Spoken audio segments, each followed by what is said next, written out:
Saudi Crown Prince Mohammed bin Salman, better known as MBS, this past week paid a visit to Donald J. Trump, not better known as DJT.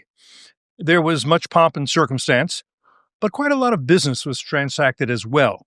To help us understand what went down and what is still up in the air, we're joined by Edmund Fitton-Brown, a senior fellow here at FDD, where he focuses on the Arabian Peninsula, as well as terrorism and those who enable terrorism in multiple and creative ways. Edmund joined the UK Foreign Service in 1984.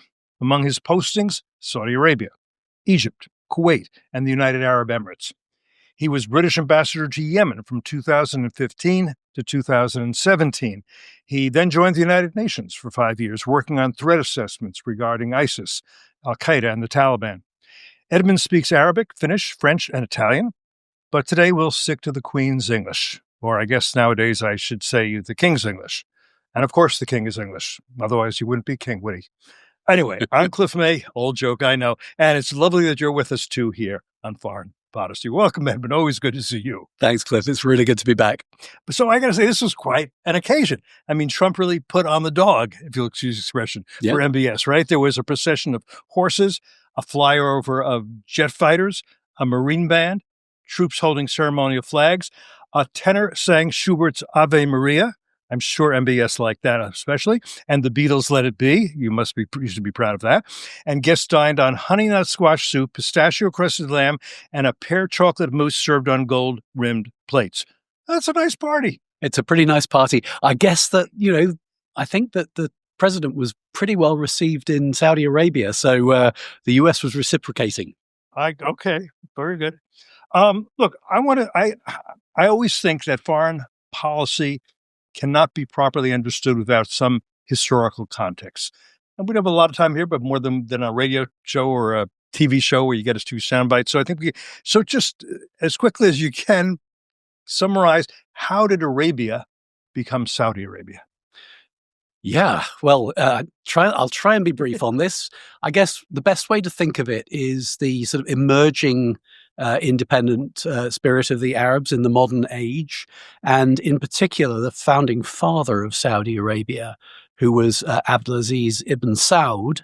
And he, of course, was the father of the present king. Mm-hmm. So, we have to remember that the present king, now, the grandfather of the crown prince. The grandfather of the crown prince.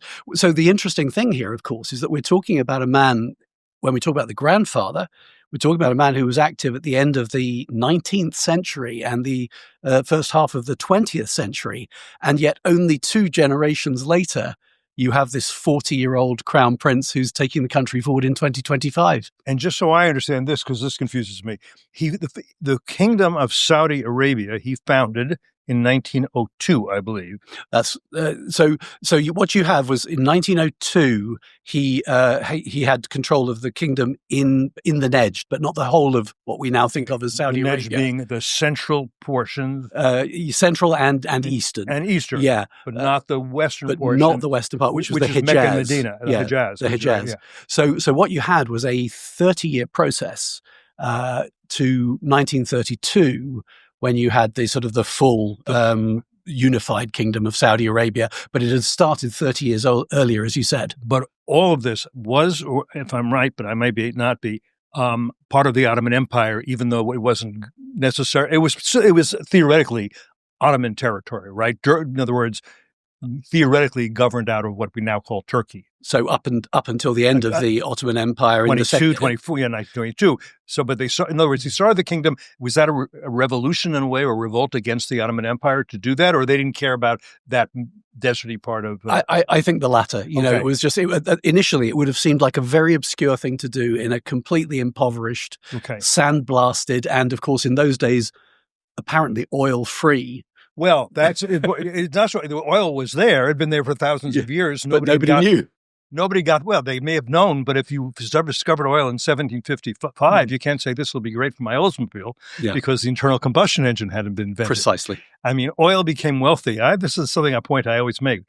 Those countries that are wealthy because of oil are wealthy because of Western innovation and invention, who understood what oil's uses were and invented things like the internal combustion engine, which utilized it and knew how to refine it. In fact, The discovery of vast oil reserves in Saudi Arabia came 6 years after the modern kingdom, 1938.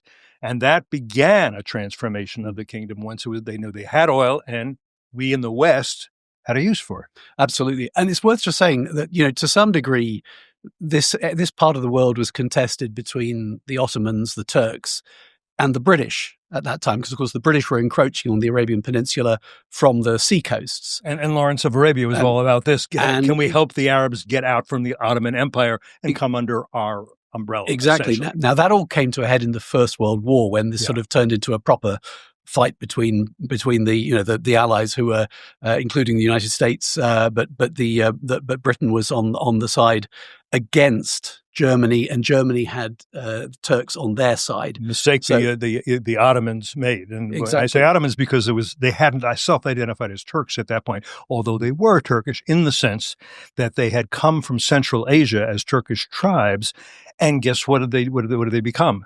Settler colonists in Anatolia, in Asia Minor, right? They took over and they settled and colonized and became the bosses of that area, eventually throwing out most of the Greeks. Exactly so. And by the way, Christians, and this history, which can sound like it's quite old, but it feels pretty fresh when you start looking at the ambitions of Erdogan, President Erdogan of Turkey, who kind of sees himself as the new Ottoman Sultan. I think he is. We say he's a neo-Sultan, a neo-Ottoman. I think that's exactly what he thinks, that he wants to restore. It's an interesting thing because I think he wants to restore his empire, the Ottoman Empire.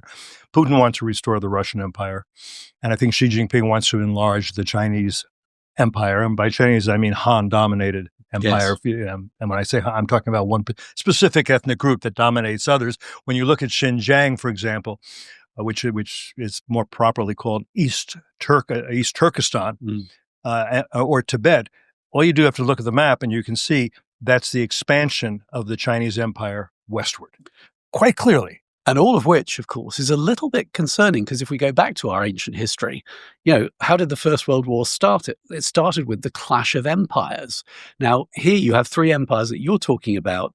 The Chinese and the Russian. The Chinese and the Russians are great friends in a way, but actually the Russians have ceded their position in Central Asia to the Chinese because of their distraction in Ukraine, and the Turks are contesting the Caucasus against the Russians. Right. So we can't rule out that this is one day going to come to blows between Turkey and Russia, or between Russia and China.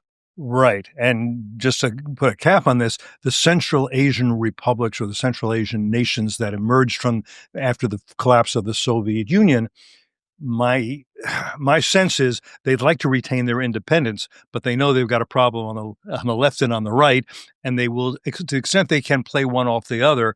At the point when they can't, they'll try to decide, well, which is a better imperial ruler for me, in Kazakhstan, in Uzbekistan, in Kyrgyzstan, etc. The Kazakhs are big and wealthy, and they think that they can probably play the two off against each other. Also because they got oil, and they've got oil, and they've got strong Western alliances, and of course have just joined the Abraham Accords, as we've talked about in the past. Azerbaijan has, not Kazakhs, But if you go that little bit further east, a place like Kyrgyzstan, which used to be part of the Soviet Union and therefore was ruled from Moscow, is now far closer to China than it is to Russia. Kyrgyzstan is, and then we're talking about Kazakhstan, Uzbekistan. Anyhow, all right, I won't digress too much. Okay, next important thing that happens historically is, and this is really interesting, that President Franklin Roosevelt in 1945 meets with the King Abdul Aziz on the USS Quincy. And in the Suez Canal. In the Suez Canal, right. And he builds the foundation of a partnership based on energy and security. And the fading British influence. And it's interesting, for one, it appears to me, I'm not sure all historians, but I think Roosevelt understood that oil was going to be an important source of wealth and power, and that therefore it was important for him to make an alliance with the Saudis. I don't know if he knew how important it was going to be, but he knew, because in World War II, oil was very important. In World War I, oil was important. I've written about this a little bit, and Robert Zubin wrote a whole book about this. So because Roosevelt was very ill at that time. He didn't need to go all the way to Egypt for this meeting, except that he thought it was really important for the American future to establish alliance. He was dead just a few weeks later. I think, a few weeks or a couple of months. Yeah, something like that. So I think he thought that I really need to do this. Now, the king, I think, thought a couple of things, and you explain this better than I, that the Americans are far away. They're a better guarantor of security for me than the British, who are going to be more intrusive. And I do need somebody to help me, to protect me. Though I don't think he thought of Iran at that point, but as a threat. I don't know. I think he thought more of the Hashemites as a threat, because it was a Hashemite king appointed by the British in Iraq, and someone who became a Hashemite king in eastern Palestine, which we now call Jordan. Have I got all this right? You have got it all right. And, the Saudi, if you think that Saudi Arabia had really only, 13 years earlier sort of really been properly established in its unified form, it had control over the holy places at Mecca and Medina. That was in some ways, people have always coveted that. They've always been envious of that. Even now in the modern day, the Houthis, the Yemeni Houthis, claim that they should control the holy places of Mecca and Medina. Oh, they do. Oh, they do. Yeah, indeed. So on what basis do the Houthis think that? I know by the way, the Islamists in Tehran, they think, whether they say it anymore or not, that the Saudis have no right to be custodians of Mecca and Medina. How dare they? And also, to be fair, the historical custodians of Mecca and Medina were the Hashemites. Yes. My understanding is also, again, and correct me if I'm wrong, the history better than I do, that essentially the Saudis said, this country's not big enough for two royal families. You better get the Hashemites out of here or we're going to behead them. And that's why the British said, okay, we'll find other places, one being Iraq, one being what we now call Jordan. And I think they thought that Iraq would be a better place to be than East Palestine for the Hashemites. And as we said, the Hijaz came later. So the Hijaz was only included under Ibn Saud's rule from 1932, effectively. So, but as for the Houthis, I mean, we shouldn't dwell on that too long. But there's a general mood amongst the more disgruntled members of the Islamic world that the Saudis are, quote, not worthy, unquote, of custodianship of the holy places. And I think the Houthi idea is, well, we're supremely worthy, and we're the aristocrats of the Arabian Peninsula. We go back to the imamate, so of course we should control the bottom half of the peninsula, including the holy places. Right. Now, when you talk about the holy places and you talk about the formation of the Saudi kingdom, one of the things they did that was important was to strike a deal with a particular, let's call it a religious sect. It's usually called the Wahhabis. They don't like that name, but it's stuck. So I think we can use it. I don't think I'll get any letters or phone calls from angry Wahhabis. And the idea was that the Wahhabi clerics, your reading of Islam will be the only reading of Islam allowed on this peninsula. I would say not on the peninsula, but certainly in the Saudi portion of the peninsula. And on that basis, you will support our right to rule, and we'll support your right to preach. That was sort of what the deal was, right? That's exactly right. And it's perhaps worth saying also that accommodation goes back a lot further than the ancient history we've been talking about. That actually goes back nearly 300 years to the relationship between Mohammed ibn Abdul Wahhab, hence Wahhabi, right? Yeah. That's right. And the forefather or ancestor of Abdulaziz ibn Saud. So they were the ones who reached that accommodation in the 18th century, and that still survives to this day. And in the 18th century, there wasn't a kingdom, but they had control over the central portion of Arabia, and with that deal intact. Exactly, as we said, it was sort of uncontested space where tribal space, effectively, and it's worth just so that's where the word Wahhabi comes from. It comes from from Abdul Wahhab. And subsequently, of course, the Al Saud, the Saud family, has been the governing authority since the establishment of Saudi Arabia. And as we earlier said, Abdulaziz's son is the current king. grandson is the current crown prince, but you also have a quasi-royal succession on the Abdul Wahhab side. So that family became known as the Ala Sheikh, which means the family of the sheikh, the religious sheikh, the religious authority, the original sheikh of Araby. Yeah, and you still have this family, the Ala Sheikh, which occupies a large number of the kingdom's clerics are drawn from that family. So that raises an interesting question because, and which I wanted to get into anyhow as part of discussing who MBS is, because he has, how to say this, liberalized, reformed, constrained the Wahhabi clerics to an extent that a lot of people would have found remarkable and maybe not possible a few years ago, right? He's gotten rid of the religious police. He's allowed concerts. He's allowed movies. He's made a lot of changes, and I guess these clerics where you're talking about, they have, I don't know how willingly they've gone along, right? That's correct. Now, I mean, I think again, there's another piece of history that's just worth mentioning briefly here. We're talking about, the if you like, the grandfather of Saudi Arabia, let's call him, but Abdulaziz. And then we've mentioned his son, who's the present king. But his son, Salman, was almost his youngest son. And he had an absolutely vast array of sons and daughters by many different mothers.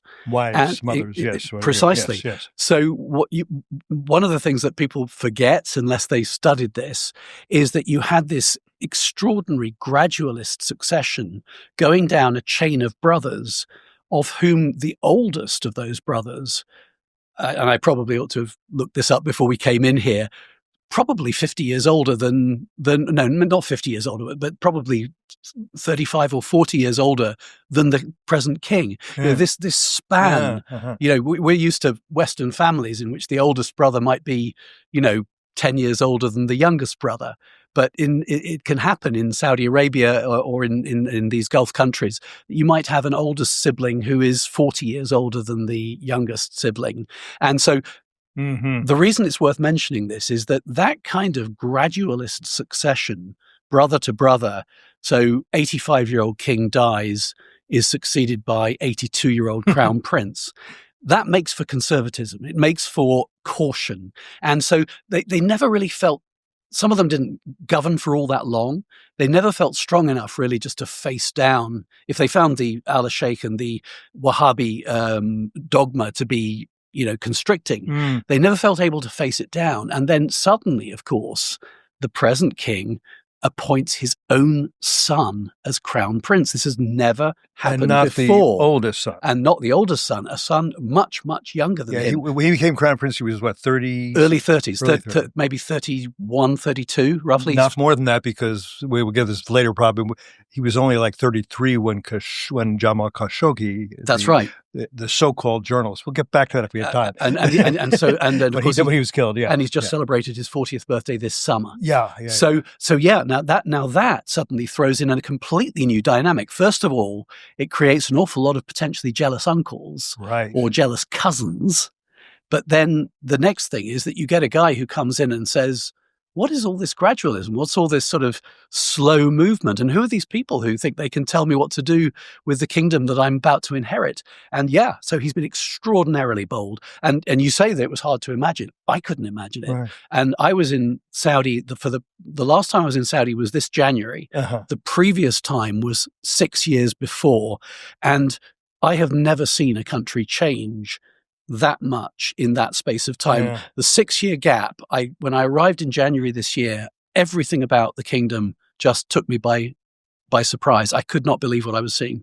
In terms of freedom of women to be covered or not covered, in terms of entertainment, in terms of just loosening up. All those things. Jeddah had always been a little looser, but now Riyadh is as well, right? Exactly. Customer service, people at the airport welcoming you in. So welcome back to the kingdom, sir. And, it used to be that you would arrive and it was grim-faced and pretty tough getting there.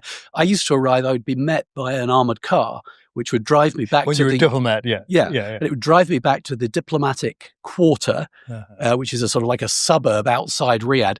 And it was heavily protected by the Ministry of the Interior, partly to protect us from Al-Qaeda, partly to protect the population of Riyadh from the pollution of these dreadful, dissolute diplomats. But now I walked through this incredibly welcoming airport and straight into a metropolitan rail system, which deposited me in the center of Riyadh at my hotel. And when I got into my hotel, I found a bunch of Western businesswomen in Western business garb sitting around and enjoying themselves and preparing for their meetings. Part of what's so surprising about this, first of all, that the king, who's still king, but he's backed off. I'm not sure his health is great, but he's still alive. So the crown prince is the head of state in practice. A lot of Saudis, and you meet a lot of Saudis there, and have spent a lot of time in the West. I mean, my kids went to a fancy, expensive private school with the children of Saudi diplomats. I won't mention their names, but you know who I mean. And they became very Westernized. They spoke perfect English. They wore West, so you can understand. But MBS didn't live in the West. He didn't go to school. He didn't go to Oxford. He didn't go to Harvard. It's kind of amazing that, and his English sounds pretty good to me now. That's from tutoring because he's never lived in an English-speaking country. I have to figure. So it's interesting that he decided, maybe because he was young. I don't know. Maybe you have a good speculation on this. That I'm going to that we can and should open up in a way we haven't ever in the past, and we should. And by the way, we can and should be friendly with the infidels. Let's face it, that's what you're talking about. Because the idea was you don't make friends, of infidels. They are polluting. They are corrupt. They're unbelievers. And he doesn't appear to be such a person, and his entourage doesn't appear to take that view. Yeah, no, you're absolutely right. And there's a couple of really important points here. One is that perhaps his father could only have really fully trusted, a son like that as his successor, whereas the ones who were sort of more showily Western influenced, sort of who you would meet and think that they might be US nationals because they would sound so sort of seamlessly American or Western. Yeah, exactly. Maybe he himself, the king, would only have had that level of confidence in the son that stayed home with him and was always his sort of right-hand man and organized everything for him. I mean, so I think Mohammed bin Salman has actually earned this in terms of his dedication to his father. But also, who would actually feel confident enough to face down the religious fundamentalists? It's somebody who really feels that he's from the soil of Saudi Arabia rather than somebody who's been, Oxford educated or Harvard educated and then comes in and tries to tell his fellow countrymen how they should live. That's actually a rather difficult thing to do. Right. Of course. Makes sense. Okay. So staying for a minute on MBS, he is, I would argue, clearly a modernizer, clearly a reformer, and not at all a democratizer. I think is that a fair summary? Anything else, any other adjectives or descriptions you'd add? It's a very fair comment. And, one of the things that I'm sure the US and the UK, I know for a fact the UK, as they've sort of followed his progress and figured out, what he means for, the future of Saudi Arabia, the bilateral relationship with the United Kingdom and the relationship with the West, has been, can he square this circle? Can he create a stakeholder economy, but not a stakeholder political system? And, so far he seems to have made remarkable progress. Right. And I think part of the reason is he's 40 years old. I think he envisions himself still being king 40 years from now. And the kinds of transformations he wants to make, he figures, I have to be here to make. You can't have a system where people are voting in one party and another party. It will never get where I want to go and where I think this country ought to go unless I remain as the monarch, unless I become the king. And I remain the king for a few decades, for sure. And by the way, although that sounds self-serving, it actually makes quite a lot of sense, because one of the things that people have often said about Saudi Arabia is that whatever its imperfections in terms of governance, actually the Al Saud have been a reasonably enlightened governing family. And of course, with MBS, you have this sort of certainly very enlightened move to liberalize the country. Now, I don't think he's done that for sentimental reasons. I think he's done it because only by liberating the entire workforce, including the female half of the workforce, can you actually modernize the economy and make the country really vibrant again, and start having scientific invention and things like that from Saudi Arabia, because you've got brilliant educated women. Why would you not do that? So I think that's a really important part of this, that he has driven the country forward from the front. And most people would say that if you were to canvass ordinary Saudis, you might get a much more cautious approach, or even a much more backward-looking approach. In other words, if you brought in democracy overnight in Saudi Arabia, you might elect somebody who would actually want to reverse all these reforms. Absolutely. Muslim Brotherhood, for example, which is banned there. I mean, two things I neglected to mention, but I'll throw in here. One is we should understand that the Saudi family united the peninsula is the way they like to talk about it. But a lot of that was military. They conquered other tribes and made them submit. Let's just be clear about that. And it wasn't necessarily persuasion. They were a fierce warrior family. Yes. Which is interesting because they're not such fierce warriors right now, but we'll get to that in a minute. So there's that. And then the other thing along those lines is Mohammed bin Salman hasn't necessarily convinced all his cousins, and other relatives, this is the way to go. He's made clear to them, you do not want to buck me. You will be sorry if you do. He's had them not incarcerated is probably unfair, right? He's had them holed up in a fancy hotel until they essentially submitted to whatever he wanted. You explain it better than I. House arrest in a 7-star hotel. House arrest in a 7-star hotel. If you have access to the pool and the gym, and I got Wi-Fi, I don't know that I'd notice, but that's just me. And the only thing's going to kill you is going to be a coronary from all the food. Right. Okay. So I just wanted to make that clear. This is not all right. And while we're talking about these some uncomfortable subjects, we should spend just a moment on Jamal Khashoggi. He was raised, first of all, I should say, Trump also, let's understand, is not a democratizer in the sense that, say, George W. Bush was. He doesn't want to build he's perfectly happy, I would say, to say, if you're a good ally, you're not a democracy, from an America First position, from a Make America, you're working with us, we got a good relationship, you're helping us, we got a good deal here. I'm not going to push you in any way. I'm not going to democratize. We're not going to do democracy promotion. Condi Rice had a democracy promotion committee. I was on it actually, and that's not how he sees the world. And by the way, it's a very realist approach. It's just not going to work there. There are very few, if any, maybe Iraq, democracies among the Arab nations, and very few among over 20, and very few among the Islamic majority or Islamic ruled nations, which are over 50. It hasn't happened, right. Yeah. Okay. Indeed. So, I mean, he would only have been 33. I don't claim to know what happened there. Hard to believe he knew nothing about it. I think it's possible that, it was one of those things where he said, as Henry II of England said, so you'll know, will no one rid me of this troublesome priest? Absolutely. Meaning Khashoggi, who, by the way, he shouldn't have been killed. It's terrible what happened to him. I mean, I'm not justifying it in any way. But I'm also no fan of his, because I think his columns for the Washington Post were ghostwritten with help from the Qataris. I think there is serious evidence that that's the case, and that he was close to the Muslim Brotherhood, and that he was a thorn in the Crown Prince's side. Shouldn't have happened at all. But let's understand, he was not some crusading journalist for democracy or anything like that. I think he was kind of a fraud. Anyhow, he might have. So what I'm suggesting is that it's at least possible that MBS said something like that, and somebody said, "I'll take care of it for you. Don't you worry about it. It'll get taken." Not a good way to take care of it, by the way. I mean, that's the kind of thing for covert action. The guy goes into a jewelry store, comes out, and there's a guy with him on a motorcycle, somebody in the back, black helmets. You never know what happened. But anyhow, anything you want to say about that or not say about that, you're welcome to. I mean, there are a lot of autocracies around the world that dispatch domestic opponents, including if they've moved overseas. So at least we should put it in that context.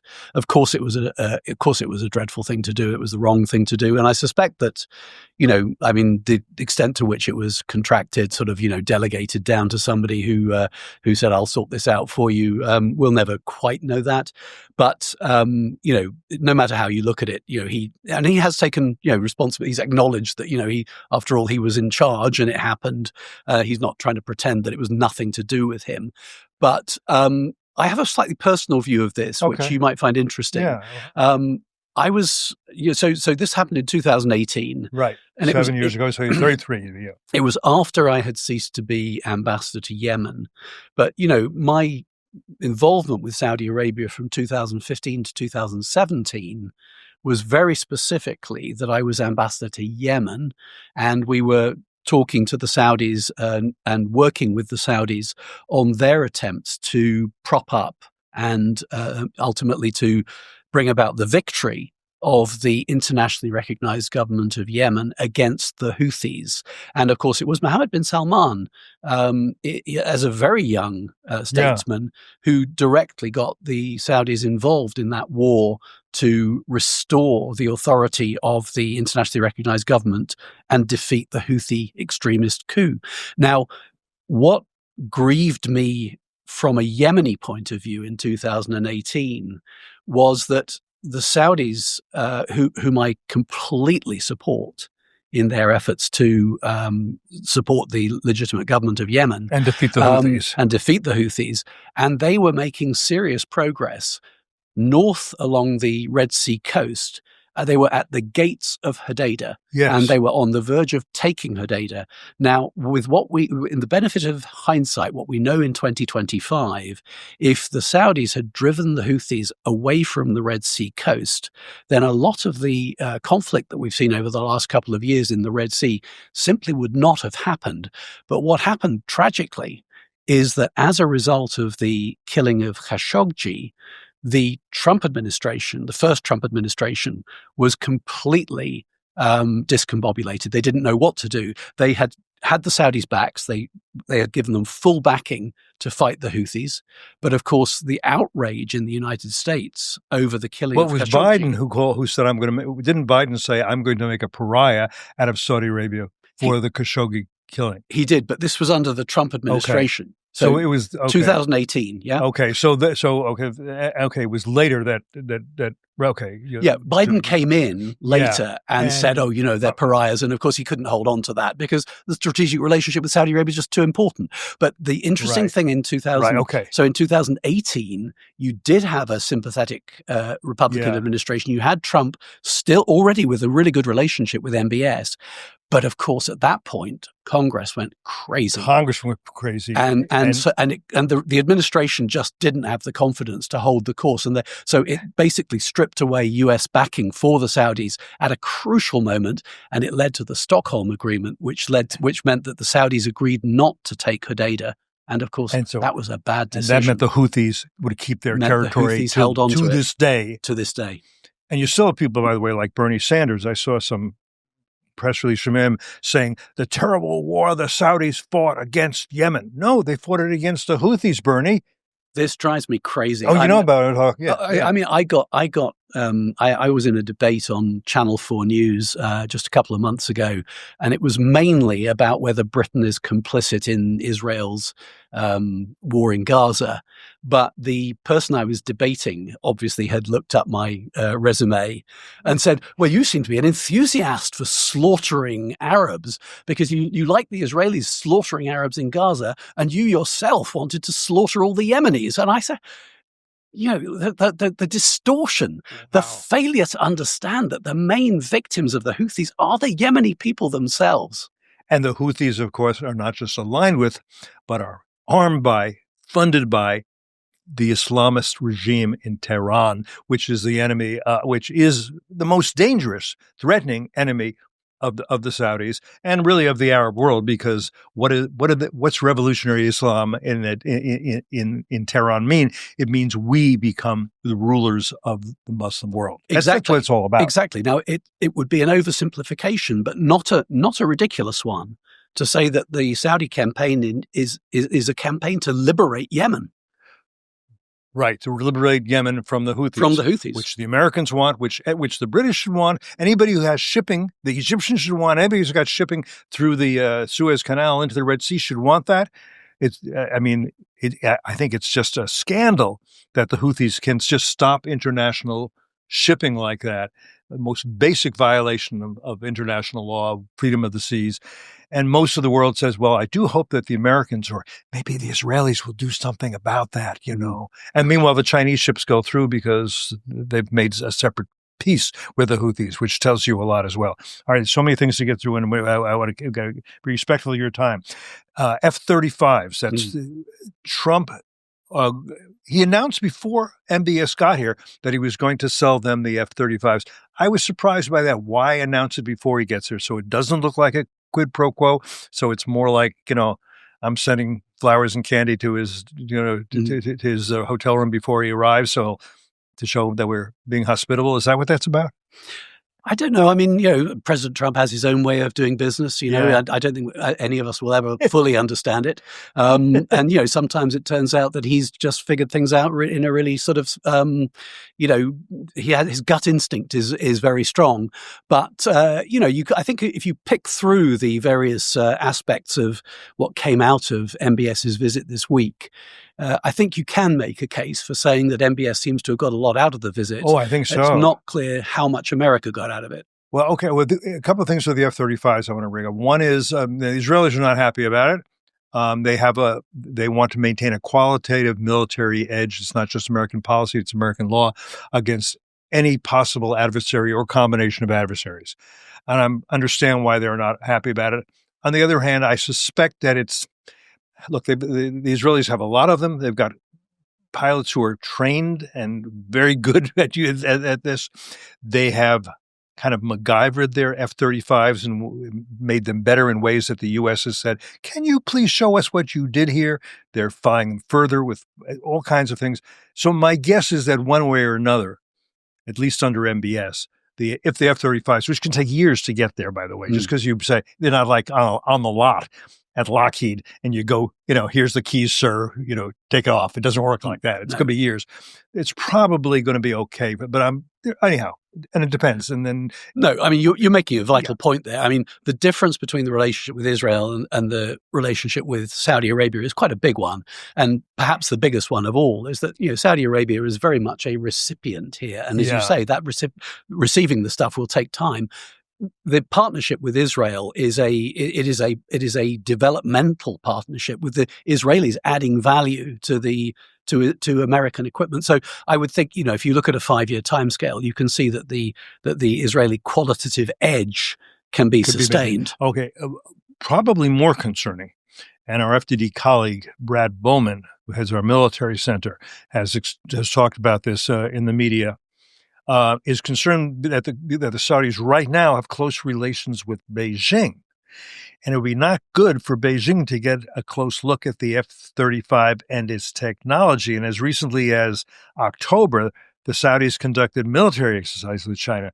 Now, one of the things I wonder, I don't think we've seen this reported, but it might be quiet, where Trump may have said quietly to MBS, we're going to have a very good relationship. We're going to make you a major non-NATO ally like Israel is, like Qatar is. I'm not thrilled with that, but we'll leave that aside for now.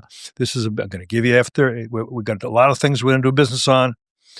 You can't be best buddies with the communist Chinese going forward. You know what I mean? I don't want to. If I see military exercises going on again between you and Beijing, I'm going to have to.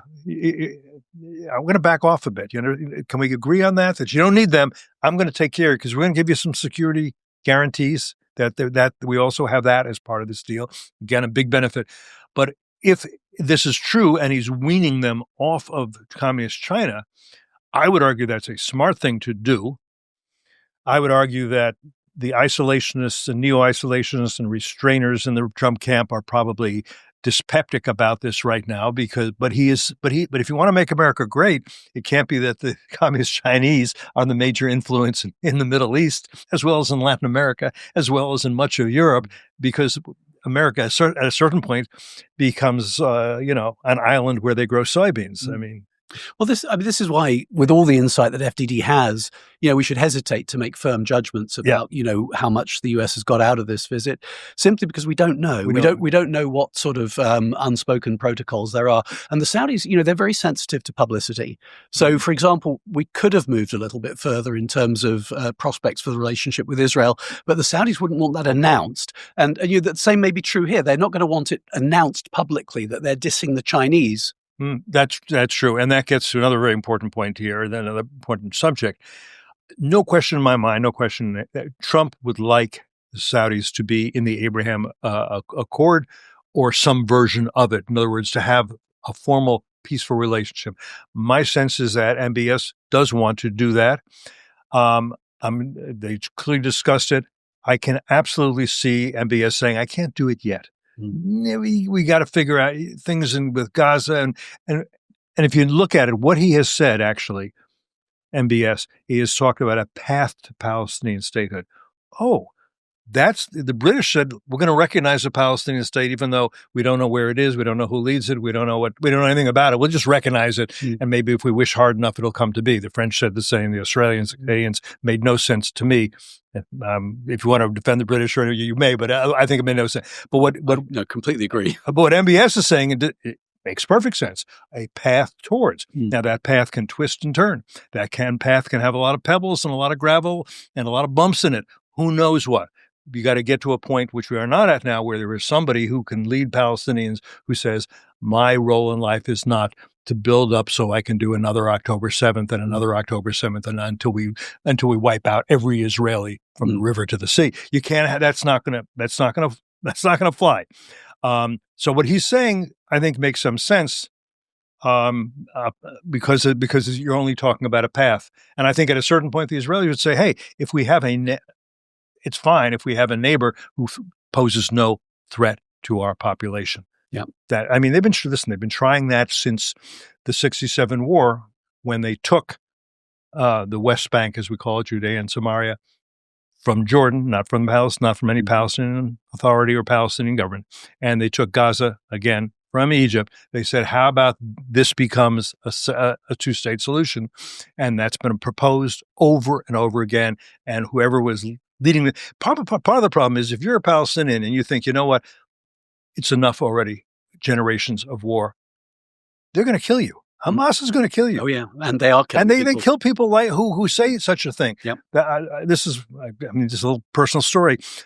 When I was on that commission to Condi Rice on democratization, she was in favor of elections in Gaza, and my view was, if you can't get up on a soapbox and say, elect me and I'll make peace with Israel, and you won't step off that soapbox, you'll fall off that soapbox with a bullet in your brain, then you're not ready for elections. No, it's too soon. True. Absolutely true. Okay. All right. So that's the thing. So that's why they didn't get to the Abraham Accords in terms of accomplishing it.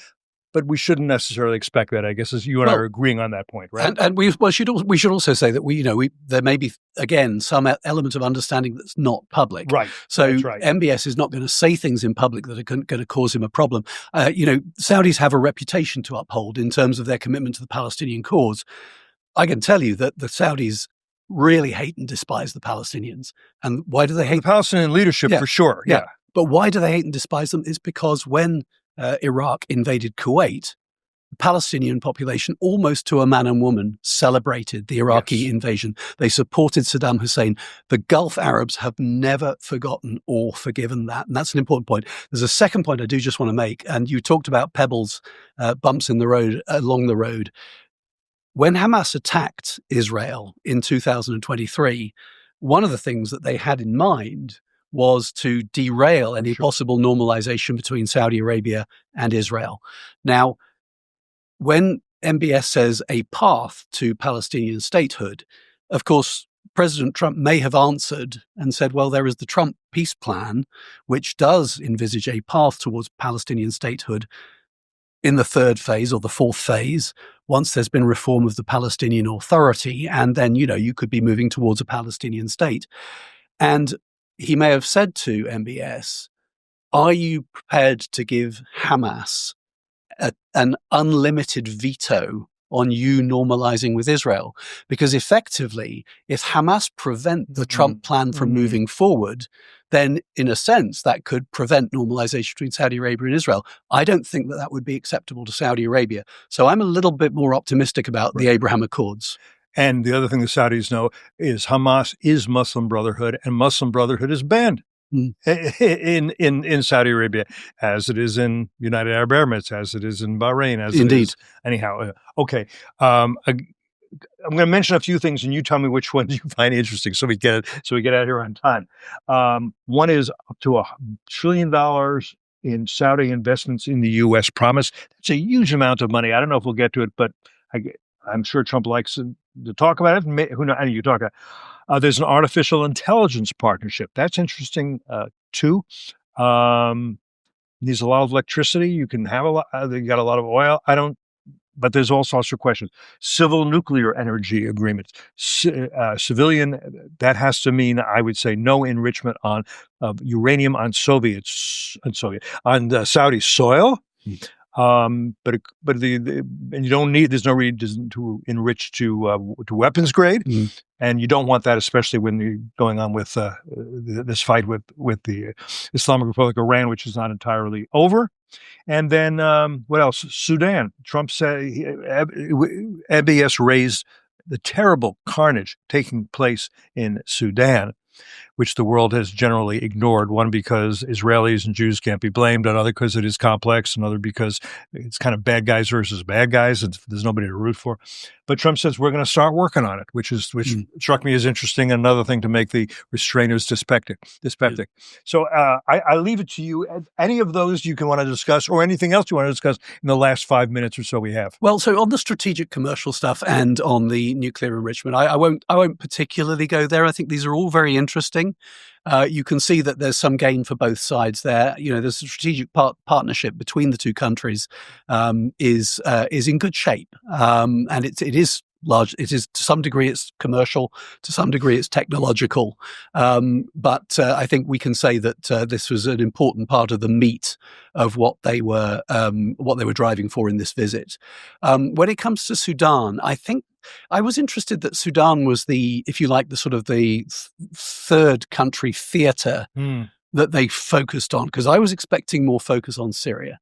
And of course, the fact that this is what people have talked about doesn't necessarily mean that Syria was not part of the discussion. I'm pretty sure it was. Yeah. So I guess, and just so we know, on Syria, my impression is that the Saudis are saying to al-Shara, you should look to us. We have money and we have influence. You don't want to look to Turkey. They'll dominate you too much. You don't want to look to any of the terrorists. You want us as your friends. Exactly. It was very significant that when al-Shara met with Trump, there were Saudis in the room, the initial meeting. Indeed. And so I think the point is that Saudi genuinely wants to see Syria stabilized and re-socialized in the Arab world and in the wider world. And that doesn't come with any particular ideological baggage anymore in the way that it might have done 30 years ago.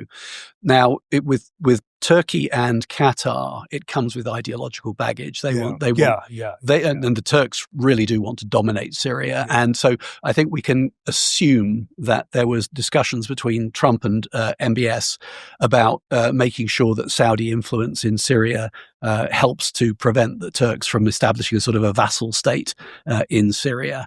On Sudan, I think it's just less controversial. I think essentially, as you said, there are no good guys there, but there is a humanitarian disaster. There is a sort of an Islamic humanitarian imperative, and the Saudis will want to be seen to be involved in trying to make that better.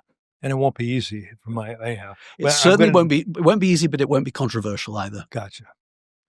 There's much more we could discuss, but I think we got through a lot in just about an hour. I always learn from talking with you, Edmund. I'm so grateful to you. I'm so glad to have you as a colleague here at FDD. Well, thank you, Cliff. It's an absolute joy, and I'll do this anytime you invite me. Terrific. And thanks to all of you who've been with us for this conversation today on Foreign Policy.